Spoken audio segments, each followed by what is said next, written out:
They were so egregious. I mean, a fist in the throat is crazy. It's crazy. It's dangerous. That was Indiana Fever head coach Stephanie White after the Fever's 111-109 loss to the Phoenix Mercury. That was their second matchup with Phoenix of the week, Coley. Going back to the first matchup, five players were issued technicals. Maisha Hines Allen got two and was ejected from that game. That's how chippy it got. And then in the second matchup, even more so. There you see Alyssa Thomas kind of putting her fist into Caitlin Clark's throat when she was on the ground. That photo, that screen grab, when you see it in slow motion, I will say it does look worse than maybe it actually did when I was watching that game in live time. But luckily, there is no doubt that Caitlin Clark is a generational talent, that Caitlin Clark is one of the faces of the WNBA. Stephanie White said that was a cheap shot along with another one. She said it was absolutely unacceptable. And then we saw Caitlin Clark leave the game in the third quarter. She did not return. Caitlin Clark's been dealing with a back injury. Stephanie White said that there's no way to say that made it worse, but it is what happened. She did leave the game with a back injury. I will ask you, Coley, does the WNBA need to do better? Does officiating need to do better? Do they need to protect superstars like Caitlin Clark better than they have been?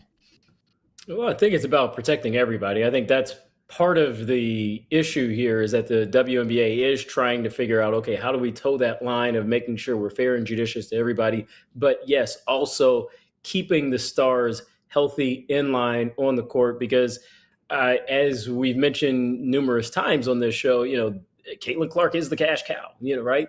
She is such a big part of the league that you have to have her out there. You have to have her playing if you want to see the revenue do what it's going to do, if you want to see the TV dollars do what they're going to do. Granted, people are going to watch regardless. I think we have started actually seeing that the numbers are bearing that out, but people are watching that much more when it's Caitlin Clark facing off against the Atlanta Dream. When they are playing those really good teams, when they're playing the Liberty, when they're playing the Aces. But when you have a moment like this could exacerbate an injury. This could cause an injury. It also does bring eyeballs to the situation and not in a positive way. This was a cheap shot. And to your point, when you see it live, it just looks like, oh, they kind of get tangled up. Alyssa Thomas is just kind of stepping over her just because.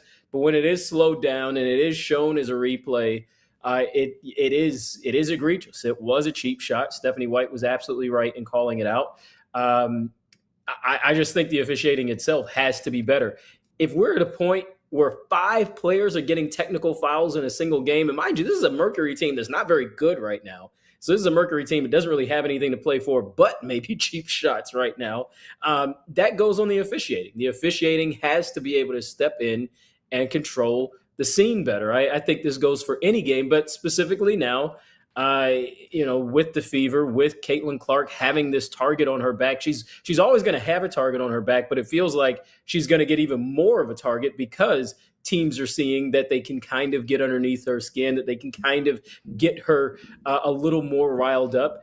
So you do have to watch the shots, and you do have to be able to legislate that. You also have to legislate the reactions back to potential cheap shots. And so that's why I say I think this is a league-wide issue that that the officials in the league have to sit down and say, we can't show favoritism, but we also have to know that we have to protect these key elements and protect everybody in order for the league to operate in some type of symbiosis and some type of unison. Because when you have a night where you have five players getting technical fouls, a lot of jawing throughout that night, as we saw on Monday, and then you have an incident like this on Wednesday night, it doesn't look good for the league. It doesn't look good for the player like Caitlin Clark herself to be subjected to a shot like that. It's on the league to change this as a whole. Yeah, Cassandra Negley and I, my co-host on Hoops 360, we were actually talking about this on our podcast yesterday before this game. We were reacting to Monday night's game where the five technicals. I'm sure you've seen the photos and videos of Sophie Cunningham like pointing at DeWanna Bonner. And we were just kind of laughing about it. And we said, look, nobody was hurt. Nothing was taken too far. Everybody needs to take a chill pill. Everybody wanted to make this large, grandiose, philosophical statement about life and basketball and society based off of that game. Our whole point was it's not that serious. It's funny. These are competitors, and competition, breeds friction like that. And as long as it doesn't cross a line, I think that we all could just kind of enjoy what is kind of a heated back and forth. But we love that as sports fans. We love it when hockey players drop the gloves and get in a fight. We love it when things kind of boil over and we start to see the emotions of these coaches and athletes, as long as it doesn't cross a line. It didn't on Monday night. It did last night.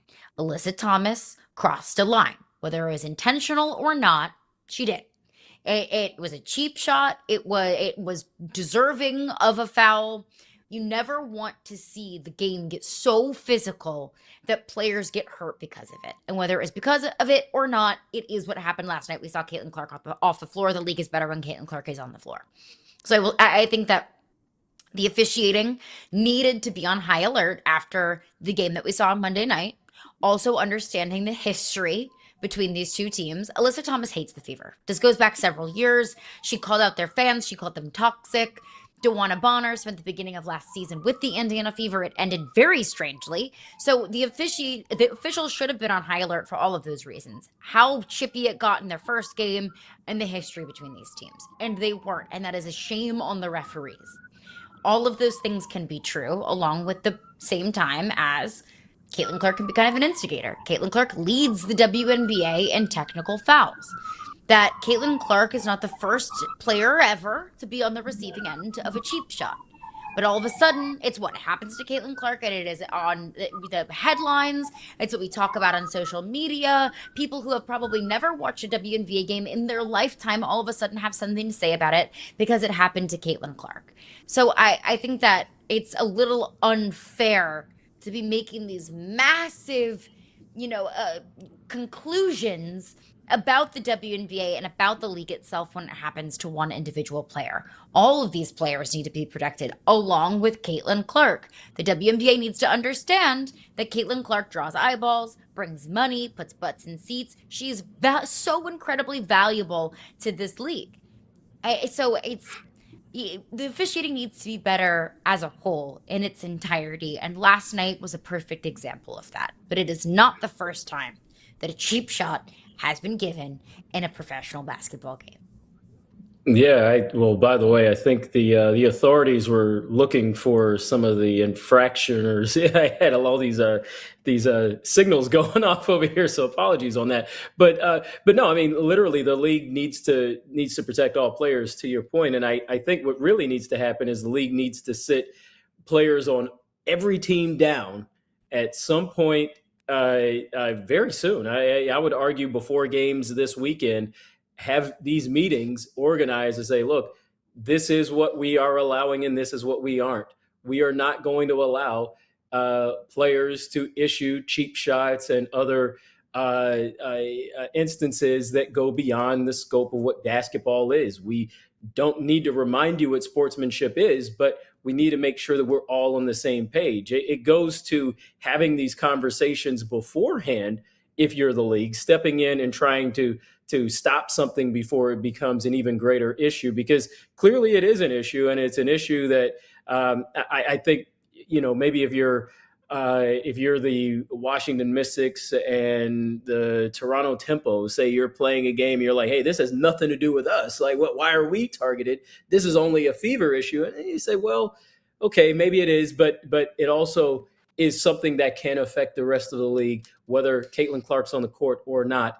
Let's sit down. Let's nip it in the bud right now. Let's address it behind closed doors, and then you get on the court and you hopefully see much cleaner play. But that's one way the league can be a little more proactive about going about this Mm-hmm. before it becomes a little bit bigger. And it is a conversation that the league needs to sit down the officials and say, hey, this is what we're going to tolerate, and this isn't what we're going to tolerate. And when we see an incident like we saw last night between Alyssa Thomas and Caitlin Clark, that isn't anything. I think universally that would be accepted as something that you would not want to see in a game. So I just think that the league needs to sit with players, sit with officials, uh, on their own individually, and say, hey, let's take a little bit of a chill pill here.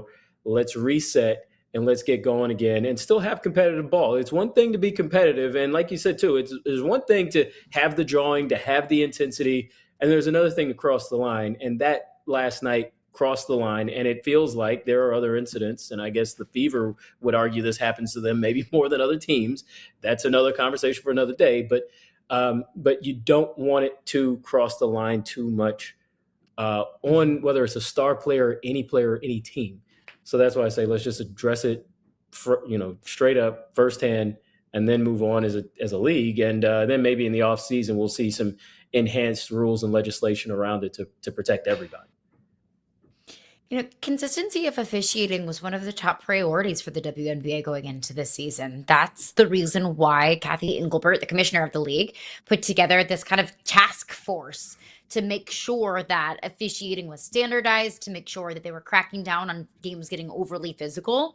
So what I think we're seeing right now is just a lack of consistency in officiating, that we have games where, like, for example, the Atlanta Dream and the Washington Mystics just a couple of weeks ago. The Atlanta Dream went to the line 40 to 45 times. That's ridiculous. There is Mhm. no world where a team needs to go to the line 42 times. There's also no world where in that same league, just a couple of weeks later, we have one player's fist in another player's throat as she's on the ground, and that doesn't get called. All I would ever ask for in this league and any other league, professional or non professional, just officiate the games consistently.